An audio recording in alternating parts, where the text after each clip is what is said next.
Un verre de coca de temps en temps. Est-ce qu'il y a un problème? Parce que voilà, on va parler beaucoup de cette boisson-là. On fait une dédicace au directeur de Torabox, Benjamin Benamo, qui en parle à peu près un post sur 5 contre le coca. C'est quoi le problème avec cette boisson? Bah, c'est le sucre, d'accord? C'est C'est le le sucre sucre? et puis il y a des excitateurs aussi dedans. On devient, bah, dépendant.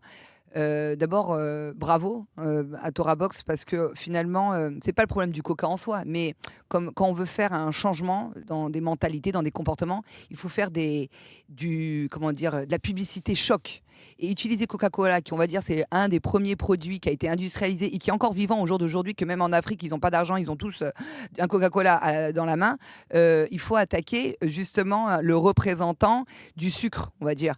D'ailleurs, il y a des villes comme Mexico où c'est la ville mondiale du diabète, il y a pas d'eau. Ça coûte plus cher de prendre de l'eau que prendre que d'acheter des boissons gazeuses, de sucre, et cetera, comme le coca. Et un verre de coca de temps en temps? Alors, je vais vous expliquer un truc le temps en temps. Le temps en temps, c'est moins d'une fois par semaine. Moins d'une fois par semaine. Voilà, donc Donc le maintenant, Shabbat. alors voilà, c'est pour ça que je dis il y a pas d'interdit. On a envie de kiffer, on a envie de prendre quelque chose qui nous fait plaisir. OK, une fois de temps en temps. Shabbat, c'est déjà une fois par semaine. C'est ça?